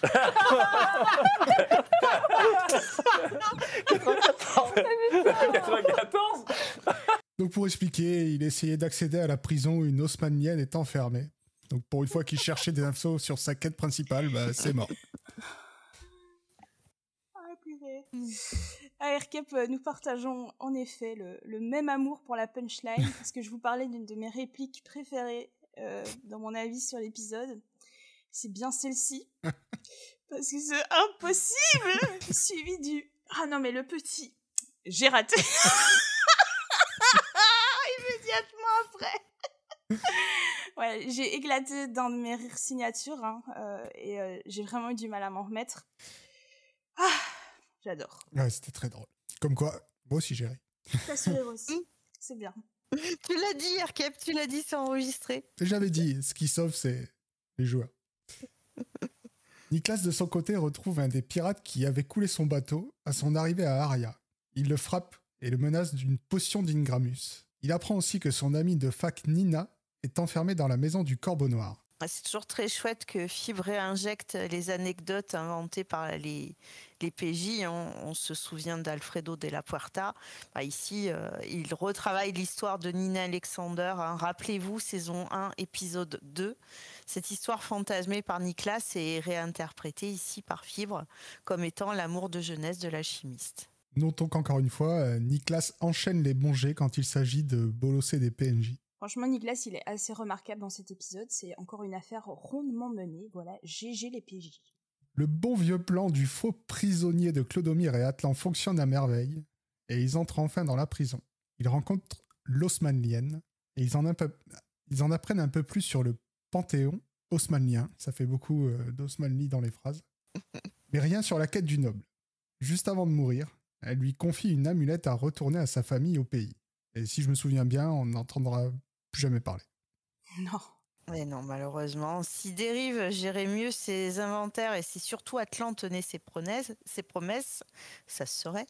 Il y avait possibilité de rendre le médaillon à la famille de la bohémienne, sa famille campant devant le mur de Varna. Et souvenez-vous du temps que les créances vont y passer devant ce mur, moins de 10 secondes, en ratant moultes opportunités pour changer, dont celle-ci. Il rencontre aussi le serviteur de Moussa, lui aussi enfermé, et ils lui apprennent sa mort. Heureusement, Atlan le réconforte. Ah oui, mais ça, il n'est pas mort, Moussa, mais il est juste très déprimé par cette... Bon, relevez-vous, brave homme. La mort arrive à tout le monde, enfin. Allez, vous juste. Le tireur. Vous l'avez tué ? Vraiment. Ah, je l'aime. Ah, j'ai mis beaucoup de Atlan parce que il m'a vraiment fait rire. Donc Fibre tente de faire un petit point quête principale, mais vu qu'ils s'en souviennent que très peu, il se contente de leur lancer des questions avec un regard mystérieux. Et pour préciser, si je dis un regard mystérieux, c'est pas parce qu'il a un regard mystérieux, c'est parce qu'il dit je dis ça avec un regard mystérieux. Ouais, c'est tout. Ils sont tentés de le libérer, pas Fibre, le serviteur de Moussa. Mais finalement, ils finissent par se dire que c'est beaucoup de problèmes pour pas grand-chose. Alors moi, j'avais complètement occulté cette scène, l'existence de ce passage dans les géoles d'Esperanza. Aussi. Pourtant, c'est une assez... Ah ouais, vraiment, les deux personnages là qu'ils rencontrent, complètement oubliés. Pourtant, c'est une assez jolie séquence avec plein d'easter eggs. Et tout ça est plutôt sympa, n'est-ce pas? Pardonnez mon pinaillage, mais c'est pas 2, mais 3 persos que nos 2 lascars vont rencontrer. Et c'est le 3e qu'ils hésitent à libérer. Et c'est pas donc le serviteur de Moussa, mais bel et bien le grand Black lui-même, que les joueuses de Voyage en Osmanie connaissent bien.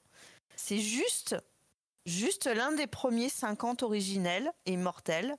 L'homme-loup, l'avatar du dieu Kali lui-même. Juste le plus grand guerrier de tous les temps, et aussi le plus grand des soifards. Libéré et dessoulé, désolé pour la chanson, ce PNJ légendaire aurait peut-être, je dis bien peut-être, juste changé le cours de cet arc un chouïa poissard. Comme quoi, même en... Dessoulé. Pardon. Comme quoi, même en l'écoutant, j'oubliais au fur et à mesure ce qui se passait. Ah là là.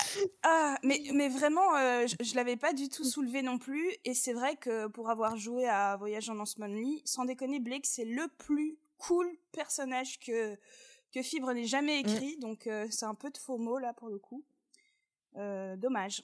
De leur côté, Ketra et Niklas se mettent en chasse d'oiseaux pour remplacer la poule. Ils repèrent un magnifique oiseau blanc qui se retourne et regarde la gladiatrice dans les yeux. J'adore toujours autant quand Fibre est sadique. Il le fait plusieurs fois pendant la campagne. Comme ça, quand il les met face à leurs actions, c'est toujours trop drôle. Et ouais, parce que ça l'a fait hésiter. Et conséquence ou hasard des dés, on sait pas, mais elle le loupe. Et elle se rabat sur un flamant rose, mais elle le loupe. Et pour l'instant, elle s'arrête. Ils discutent avec 3 pirates sur la plage. Ils récupèrent des ingrédients, dont du toum, pour faire plaisir à Céladon. Et apprennent l'existence de la sorcière Ska, qui vit dans la mangrove au milieu de l'île et aurait une autre poule. Ketra finit quand même par tuer un oiseau, mais elle n'en a pas assez. Et elle tente de continuer sa chasse, mais elle manque de façon catastrophique. Et elle abat Ketuki, un des 3 pirates avec qui il discutait quelques minutes plus tôt. Je fais vite une parenthèse pour dire que c'est mignon là, que tu dis de façon catastrophique, pour ne pas dire qu'elle a fait 100 et me piquer ma stat. Merci Arkev. Ah là là. Donc on a Ketuki ici, mythique sub depuis les tout débuts et déjà l'époque JVTV le stream. Ketuki, il est partout, sur toutes les campagnes, sur toutes les timelines, mais on l'adore. Ah ouais, c'est un peu le Kenny de Game of Thrones, toutes ces morts, elles sont épiques et surtout elles sont épiquement drôles. Un combat s'engage, mais elle en vient rapidement à bout et les pirates, des matelots de Mardonius l'enflammé, promettent de se venger. Vraiment, le running gag de Mardonius me fume systématiquement. C'est si drôle. Bravo, Fibre Tigre. Sur ces entrefaits, il se retrouve et décide d'aller voir la sorcière. Devant sa hutte, un alligator assoupi leur barre la route. Et après moult tergiversations. Ah, on essaie de rentrer dans la baraque. Regarde, Bah c'est- vas-y, go, c'est toi le voleur. Qui pousse la porte? Lui. Allez, Moi, je peux crocheter les serrures, hein, c'est vrai. Ouais, mais par Non, contre, mais- Atlan réenjambe l'alligator qui devient un petit peu nerveux, mais qui Ah. ne bouge pas. je vais pourtant. doucement. Tu ouvres la porte. Oui. Vous voyez un spectacle incroyable que vous verrez dans 15 jours. Oh non, Parce que c'est la fin du jeu, et oui, Oh non. Et oui, le teasing d'une rencontre qui s'avère enfin très prometteuse en RP et surtout en lore. Et c'est donc la fin de cet épisode. Donc, est-ce que quelqu'un a quelque chose à rajouter? Alors, Erkep, est-ce qu'avec tout notre enthousiasme, ton avis a légèrement changé sur l'épisode ou est-ce que ça ne bouge pas? Absolument pas. Non, mais c'est bien. Tant mieux. Il faut de tout, pour tout le monde. Et celui-là n'est pas pour moi. Et bon, du coup, vu qu'on a fini, on va passer au point lore. Et selon mes notes sérieuses, vous aviez, regardez, l'un d'entre eux, hop, c'était lui. Ah non, il est mort, pardon, excusez-moi. Il est mort. Alors, le point lore, aujourd'hui, sera sur les animaux fantastiques d'Aria. Aria, on vous l'a dit et redit, hein, c'est de la low fantasy, avec très peu de peuples fantastiques, point de nains, elfes et autres licornes. Mais, comme l'a si bien remarqué l'équipe d'Aria MF51 de Gibbon qui me jette la campagne en podcast, allez les écouter, c'est trop bien. Dès la forêt low fantasy de Sauvanie, on rencontre moult bébêtes peu communes par leur taille et leur forme. Effectivement, hein, dans les villes modernes et peuplées, Aria, Alta Bianca, ce bestiaire issu soit de la clarté de Tansalni, soit relique des temps anciens, a quasiment disparu. Mais dès que l'ombre s'installe et que la nature reprend ses droits, les airs brûlants d'Akaba, fosse abyssale de la mer de la morsure, grottes obscures et montagnes glacées, folles seraient celles et ceux qui iraient à l'aventure sans se préparer à rencontrer des animaux, au minimum sauvages, voire fantastiquement létaux.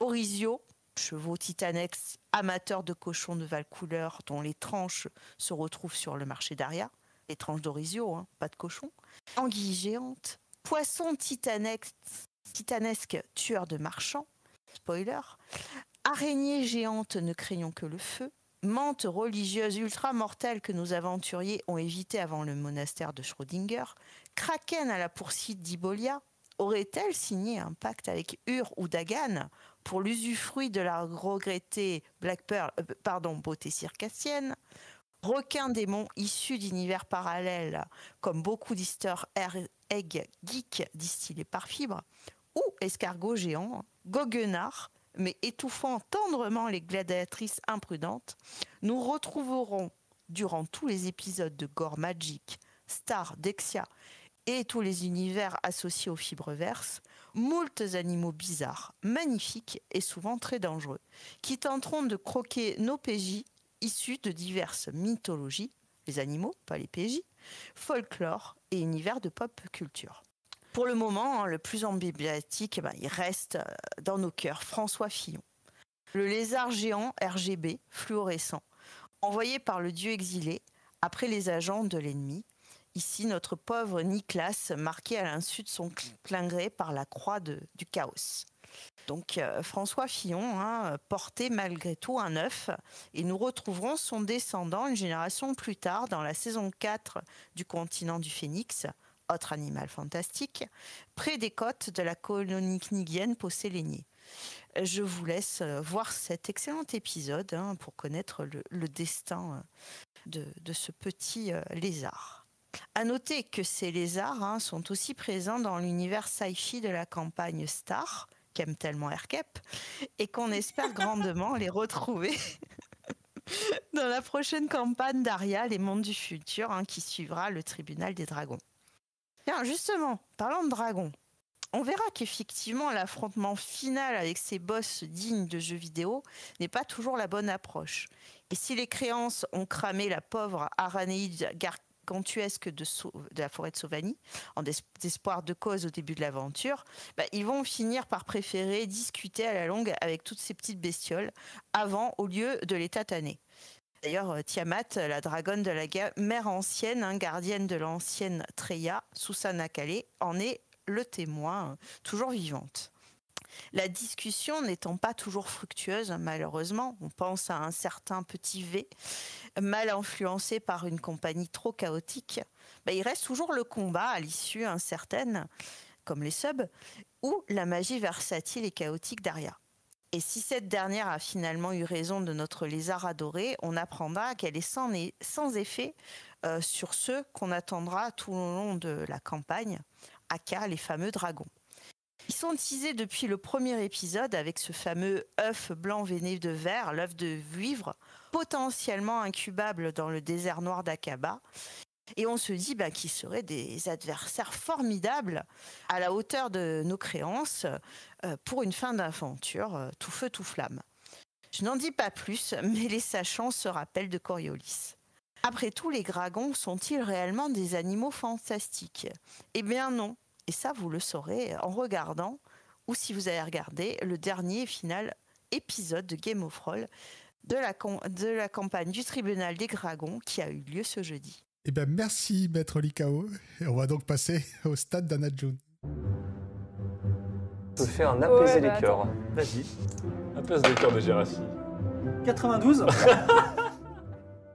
Ça aura jeté des dés à gogo pendant cet épisode. Dès l'entrée de la saison 2, ils mettent à l'amende l'entièreté de la saison 1 avec l'épisode avec le plus de lancers de dés depuis le début de l'aventure. Et comment ne pas parler de ce fameux nombre ?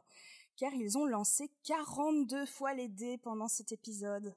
C'est peut-être pour ça, après tout, que je l'ai bien aimé, peut-être que j'ai été maraboutée par les secrets de l'univers. Car qui dit 42 dit évidemment pléthore d'anecdotes culturelles, en veux-tu, en voilà de la part de votre Belge préféré, car le 42 ne laisse indifférent personne qui s'intéresse à la pop culture. Que vous soyez plutôt Lost, Doctor Who, X-Files ou même League of Legends, les références au fameux 42 de Douglas Adams sont partout. Alors pour rappel, Douglas Adams, donc acteur britannique, tout va bien, auteur britannique à l'origine d'un célèbre guide du voyageur galactique, qui est donc un pilier de la SF humoristique qui a été écrit en 1979. Dans son ouvrage, il mentionne que la réponse à la grande question sur la vie, l'univers et le reste est le nombre 42. Alors reste encore aujourd'hui à découvrir quelle est cette question, mais si le nombre a été directement adopté par la culture geek et que beaucoup ont essayé de réellement forcer des significations sur celui-ci, Douglas Adams l'affirme et le confirme, il a choisi ce nombre tout à fait au hasard, et si nous y voyons un jour une quelconque vérité, il n'y sera pour rien. Alors revenons à nos moutons, ou plutôt à nos poules noires, parce que s'il y a bien un groupe qui n'a rien compris au secret de l'univers, c'est bien notre compagnie Créance. Ce qu'ils ont compris par contre, c'est comment tuer des animaux. Un lézard magique, un escargot géant et un petit oiseau innocent seront passés de vie à trépas pendant cet épisode grâce à des jets de dés allant du 0,1 au 100 et un très mitigé 59% de réussite. Alors Niklas von Trunkel est dans la place en ce début de saison 2. Alors non seulement il est le meilleur joueur avec 83% de réussite, mais c'est le grand retour des popos, qui n'avait plus servi depuis un petit moment avec autant d'efficacité. Il aura construit des radeaux, sauvé Keitra d'une mort certaine, utilisé donc 3 potions de manière intelligente, et il n'aura pas trinqué, une seule fois. C'est d'ailleurs peut-être pour ça qu'il a été si performant pendant cet épisode. Le premier jet de la saison fut évidemment un échec d'Atlan, qui contre toute attente n'est pas le pire joueur de la soirée. Avec tous ses échecs en termes d'exécution de volatile, c'est bien Keitra qui remporte la palme de la loose. En même temps, nous l'avons souligné pendant le résumé, Atlan sera de plus en plus frileux pour jeter les dés, contre une Keitra qui, sur pas moins de 16 lancés, aura quand même réussi à faire 25% d'échecs critiques, dont un 92. Ils l'ont dit à plusieurs reprises en rigolant, mais Keitra ne serait-elle pas occupée de devenir la nouvelle Atlan ? C'est avec un merveilleux sang qui vaudra à ce cher Ketuki une mort peu glorieuse de la part de la gladiatrice que le compteur de mort passe à 32, et surtout Keitra repasse finalement en tête de notre concours meurtrier qui l'oppose à Clodomir depuis maintenant plusieurs épisodes. Est-ce que ce sera le cas encore longtemps? Vous le saurez dans le prochain épisode de Hola mon brave. Voilà, merci de m'avoir écouté. Merci à toi. Woup, woup. Et bien maintenant, on va donc passer à la prédiction de Céladon. Il s'approche tout doucement, vraiment à pas feutrés. Et là, il voit quelque chose d'incroyable. Mais vous ne le saurez que la semaine prochaine. Oh non! Alors, j'ai un bon souvenir de ce passage quand on avait joué ensemble avec la table virtuelle, tout l'épisode dans le bayou, j'ai envie de dire. Je sais pas si on peut le dire comme ça, mais il me semblait que c'était un peu une jungle avec une cabane et il y avait l'alligator, tout ça, donc voilà. Déjà, je sais pas pourquoi, j'ai l'impression d'avoir zappé et d'avoir manqué des moments de m'exprimer. J'ai trouvé ça cool qu'à force d'enjamber l'alligator, celui-ci commence à broncher un peu. C'était une scène qui était hyper cinématographique dans ma tête. Et voilà, c'est tout, c'était la note. Du coup, à ce moment, ils arrivent à crocheter la serrure et ouvrent la porte. Et du coup, c'est la fameuse cabane de la sorcière. Et je me souviens qu'il ne faut pas s'empiéger en entrant, sinon, pour le coup, pour le coup, il y a de la poule après. Alors, je fais référence à un mauvais sort quand on touche un objet par erreur. Mais alors, je ne sais pas si c'est dans le livre. Il y a de la poule. Peut-être, Il y a de ma... Oh là là. chaque fois que tu éternues, il y a de la poule. Du coup, j'ai le souvenir que la sorcière, elle était plutôt sympa, ambiance à la cool, mais je sais pas si elle va apprécier une intrusion inopinée dans son logis. Alors c'est désagréable qu'on soit une sorcière ou pas, je crois. Et je suis curieuse de voir comment ça va se passer avec elle, avec ce groupe. J'espère vraiment qu'ils vont la respecter. Je crois pas l'avoir vue en colère, mais je pense qu'il faut pas. Et j'ai aussi envie de parler d'Amaury. J'ai trouvé ça cool qu'ils évoquent la possibilité de le laisser tranquille, enfin. Sauf s'il n'est pas heureux. Et ça, je crois que il me semble que c'est Clodomir qui le dit, mais je suis pas sûre. Ouais. Et je me pose un tas de questions parce que c'est le corbeau noir, c'est pas un mono de colonie de vacances, quoi. Donc j'imagine qu'il va le mettre à l'épreuve, que ce sera pas facile. Est-ce que Amaury, dans son imagination d'enfant, même avec les épreuves qu'il a vécues avec la compagnie Créance, est-ce que c'est ce qu'il espérait de ses aventures? Je pense que je suis trop un adulte quand je pense comme ça, mais c'est une chose de rêver de partir et de voyager, et je crois que c'en est une autre, peut-être pris sous l'aile du chef des pirates. Enfin voilà, j'espère que ça va aller pour lui. C'est tellement mignon. Et enfin, j'envisage une jolie cata avec un monstre marin. J'aimerais qu'il ne passe pas au travers. Voilà. Très intéressante prédiction. Ouais. Merci de m'avoir écouté. Oh, tu me piques ma phrase de fin, c'est quoi cette histoire? Ouais. Désolée. C'était pour conclure autrement que... Voilà. Je te la prête volontiers. On se la fait une semaine sur 2. Et à la grande joie d'Anna June Barker, nous n'avons pas de questions. Oui, je n'avais même pas remarqué, c'était incroyable. C'est vrai. Donc c'est donc la fin de cet épisode d'Hola mon brave. Donc avant de se laisser, comme d'habitude, on va voir si vous avez des petites recos ou quelque chose à dire avant qu'on se laisse. Oui, j'ai une reco. On t'écoute. Donc, Aujourd'hui, j'aimerais vous parler de Risques et Périls, qui est donc un actual play écrit et animé par Sam Genin. Alors Sam, vous le connaissez probablement si vous aimez Game of Thrones, parce que c'est un peu le troubadour attitré de notre communauté. C'est lui qui est l'auteur, entre autres, de certaines chansons de Raoul que vous avez pu peut-être entendre en début de live Twitch de Game of Thrones. En plus, il est très bien entouré dans cet actual play. Il a comme joueureuse d'autres figures emblématiques de la commu. Il y a Jeanne Prigent, qui s'occupe parfois de faire des illustrations pour Game of Thrones. Il y a Shingi, qui est un petit peu le chef d'orchestre des camps. Sully, que personnellement je ne connaissais pas, mais qui est très chouette. Et puis il y a Eto, qui est lui aussi un pilier du Discord des Fibres Tigres. J'ai un peu tardé à écouter l'aventure, car j'ignorais qu'elle était disponible en podcast, mais elle l'est. Et j'ai fini par m'y atteler, et j'ai vraiment pas été déçue. Écoutez, c'est excellent, tout simplement. Je suis toujours aussi difficile en actual play, mes goûts n'ont pas changé, mais ici vraiment, J'aurais rêvé pouvoir écrire une aventure pareille. Sam est un conteur de grand talent.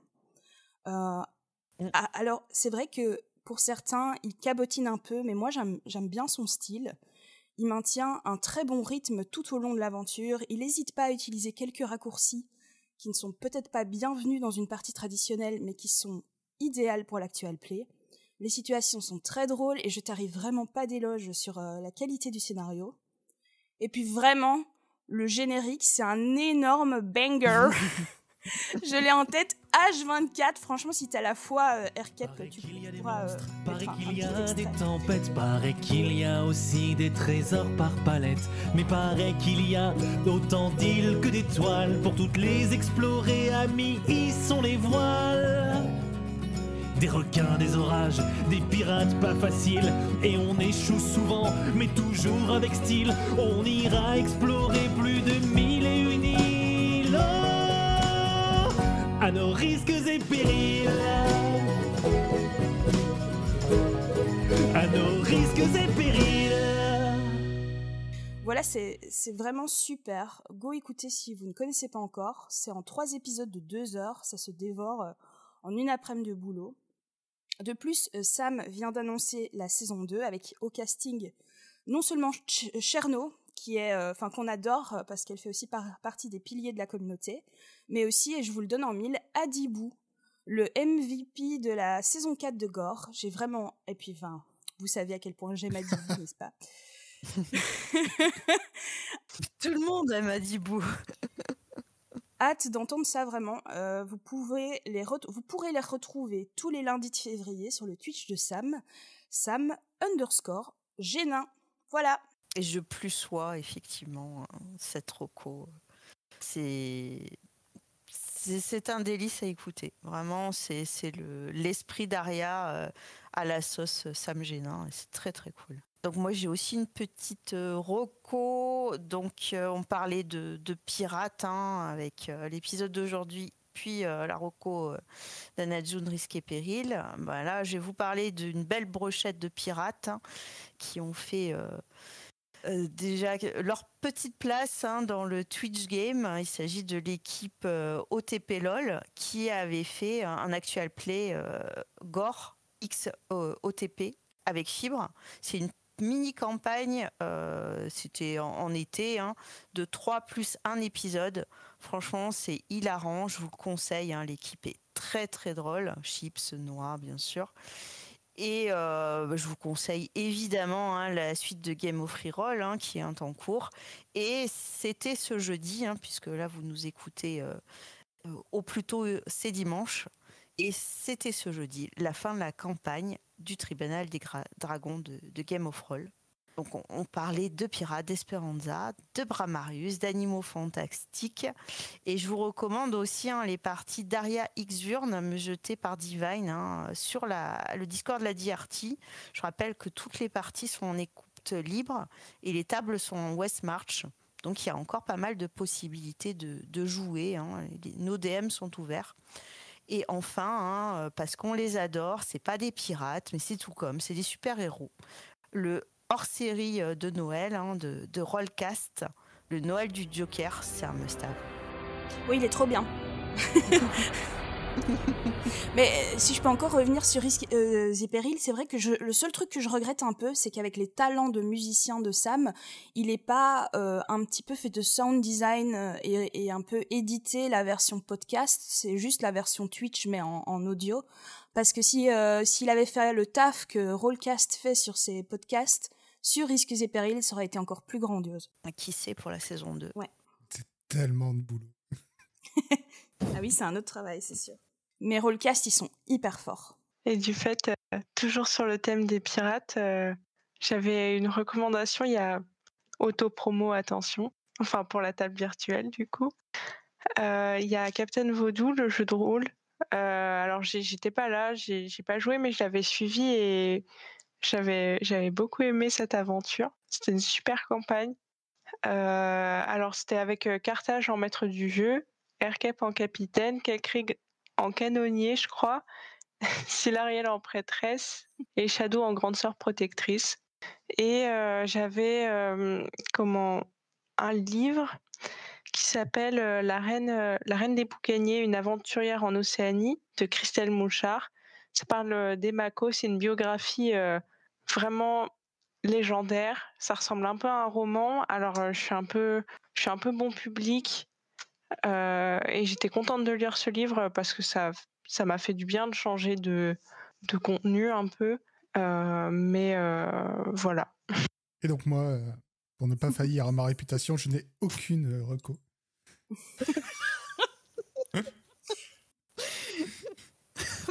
Aucun avis, aucune reco. Aucun avis, aucune reco. Si, oui, j'ai écouté un podcast sur des pirates, ça s'appelle La Saga, mais bon, ils font pas que sur les pirates, c'est des mecs qui reviennent sur toutes les sagas du cinéma. C'est vraiment bien. Et j'ai écouté il y a pas longtemps leurs avis sur Pirates des Caraïbes. Peut-être cette fois, c'est vraiment fini pour ce soir. C'était laborieux. Oui. Mais non. Moi, j'ai souffert. J'ai trop ri. On a souffert, mais je sais pas pour vous, mais moi...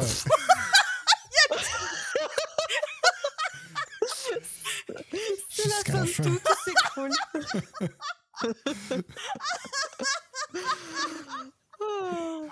Je crois qu'Anna a cassé son bureau. Alors, est-ce qu'on vous retrouvera le mois prochain pour l'épisode maudit de Game of Thrones? Rien n'est moins sûr. On ne sait pas. On essaiera. En tout cas, encore une bonne année à tout le monde. Merci de nous suivre, si vous nous suivez toujours jusque-là. Merci à ceux qui nous ont suivis jusqu'au bout. Des bisous. Des bisous. On se retrouve le mois prochain et d'ici là, prenez soin de vous. Ciao. Oui, elle rattrape, elle dit « Vous êtes Raoul ?» Oui. Hey, dites-moi, déjà je suis ultra fan. Okay. Merci. Et, on tire mon chapeau. Ouais. Et puis vous savez quoi, parfois, je suis sur le pont, il fait beau, il y a un arc-en-ciel dans le ciel et je chante votre titre qui s'appelle... Oui. Bonjour les culs. Oui. Oui, bien sûr. Comment il s'appelle, le titre? Le popotin d'une vie. Quand tu m'embrasses dans le cou, ta barbe me chatouille un peu et je me sens loin de tout. Quand je me perds dans tes yeux bleus, j'adore quand de ta voix grave tu me dis que je suis beau. Je redessine de mes doigts suaves les tatouages de ton dos. Mais ce que je n'ose pas dire, c'est peut-être moins romantique. Ça me fait un peu rougir. Pourtant c'est véridique, mon amour. Tu as le popotin d'une vie, comme des petits parodis dissimulés à demi dans les draps de soie du lit. Le popotin parfait, de belles pommes à croquer. Y a pas que le physique, j'en conviens, mais ça ne gâche rien. Le popotin d'une vie, comme des petits parodis dissimulés à demi dans les draps de soie du lit. Le popotin parfait, de belles pommes à croquer. Y a pas que le physique, j'en conviens, mais ça ne gâche rien.